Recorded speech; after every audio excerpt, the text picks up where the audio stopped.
remembering the saint, and never forgetting the names of enemies.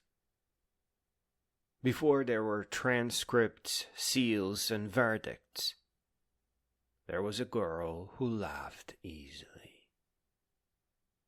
Those who know Joan did not begin with theology. They began with motion. She walked quickly, as if time were a thing one could misplace. In Domrémy, a village small enough that everyone's business belonged to everyone else, she was known as the dependable, someone who finished tasks without complaint. She spun wool, she tended animals, she went to church more often than most, but without the stiffness that makes devotion look like ambition.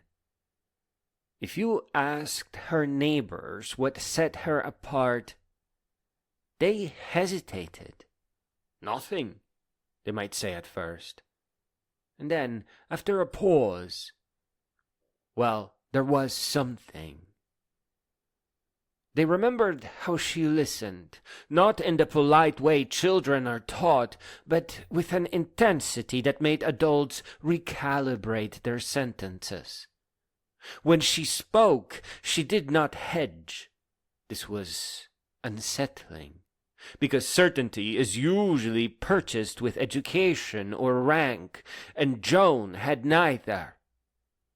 Her parents loved her in the practical way peasants loved their children, by worrying constantly. Jacques the Arc, her father, dreamed of her running away with soldiers and woke in fear. Isabelle Romée, her mother, taught her prayers, and later carried those prayers all the way to Rome, as if distance itself might be persuaded. To the soldiers who followed her, Joan was not a symbol at first. She was inconveniently real. She asked them to confess. She sent prostitutes away from camp. She refused coarse jokes and worse behavior. Not with sermons, but with a look that made men feel briefly smaller than their better selves. They admired her because she made demands without humiliating them. Courage, they noticed, did not always raise its voice. She rode badly at first. This detail survives because it mattered to those who watched her learn. Knights noticed that she held the reins too tightly, that she sat like someone bracing against a fall. And then, a little later, they noticed she no longer did. Learning in her case was fast and unapologetic. She did not pretend she had always known how. That honesty bred loyalty more effectively than bravado ever could. To Charles VII, she was both relief and embarrassment. He tested her, of course. Men in power always do. He hid among courtiers, changed clothing, set traps of protocol. She passed them without triumph. Those present later recalled not her certainty, but her lack of interest in impressing anyone. She spoke to him as if the crown were heavy and needed setting straight. Some loved her for that. Others never forgave her. The towns she passed through remembered her hands, how she touched walls, banners, armor, as if confirming that they were real. In Orleans, people said she prayed before battle not for victory, but for right order, a phrase that lingered oddly in memory. When she was wounded, she cried, then returned. This mattered, It told those watching that bravery was not the absence of fear, but the refusal to enthrone it. Those who loved her noticed how young she remained. At night she asked questions. She worried aloud about whether she had done enough, whether she had misunderstood. This did not make her followers doubt her. It made them recognize her. Authority that admits certainty feels closer, more inhabitable. You can live inside it. And then she was taken. What is striking in the testimonies that follow is not courage, but grief. Grief is quieter. Assembler de la Pierre remembered her voice at the end, steady enough to frighten him. Soldiers remembered the absence she left in rooms, the way plans seemed suddenly overcomplicated without her. Her mother remembered a child who had promised to come home. They did not call her a saint then. They called her La Pucelle, the maid, a name that carried youth, vulnerability, and trust all at once. It was not a title of power. It was a recognition of presence. This is who she was to those who admired and loved her. Not an abstraction, not a verdict waiting to be overturned, but a person whose clarity made other people clearer to themselves. When she was murdered, something else died with her. Not faith, not courage, but the comforting belief that goodness will always be protected by those appointed to guard it. We bring her presence here not to sanctify her, but to remember her whole. She lived among people who saw her breathe, doubt, persist, and hope. They carried her forward in memory long before institutions caught up. If we listen closely, that memory still speaks, not loudly, not commandingly, but with the calm insistence of someone who once believed that being truthful might be enough. I keep returning to a small, uncomfortable question. If everyone in the room knew something was wrong, why did the room remain so orderly? The benches stayed aligned. The clerics kept their robes neat. The scribes dipped their pens with care. It looked like justice. That, perhaps, was the first deception. Joan was 19. That number matters because 19 is old enough to argue and young enough to believe argument matters. She asked questions that courts were not designed to answer. When Pierre Couchon, Bishop of Beauvais, presided over her trial, he did not behave like a man unsure of the law. He behaved like someone who knew it very well and also knew exactly how to step around it. How could he judge her at all when she had been captured outside his diocese? Because the English army stood nearby. Boots and steel, doing what canon law was supposed to prevent. The law did not vanish. It bent. It always does under weight. There is a temptation to imagine medieval trials as crude affairs, shouting monks, crude threats, ignorance everywhere. But the record is meticulous.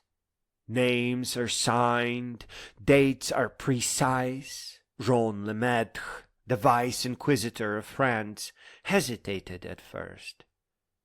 That hesitation is important. It tells us that resistance existed. Why did it dissolve? Because hesitation is expensive. Careers end that way. Bodies sometimes follow. So he stayed, and the trial acquired its needed veneer of legitimacy. Not truth, legitimacy. The difference is subtle, but lethal. Joan kept appealing to the Pope. This should have stopped everything.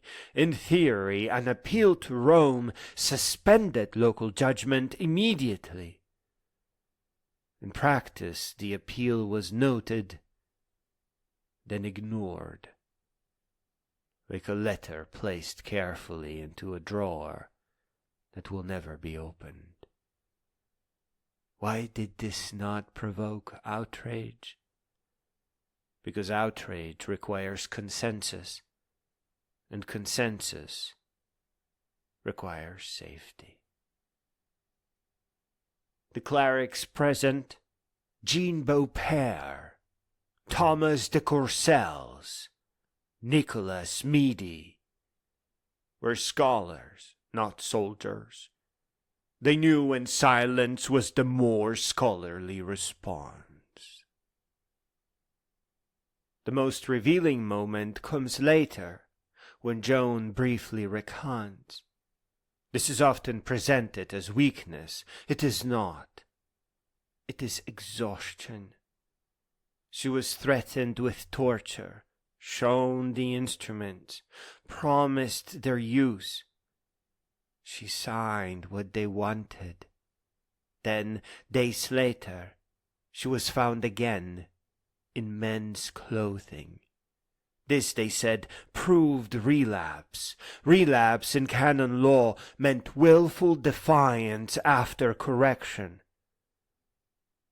But Joan explained that guards had taken her dress, that the clothing was a matter of survival in a cell full of men.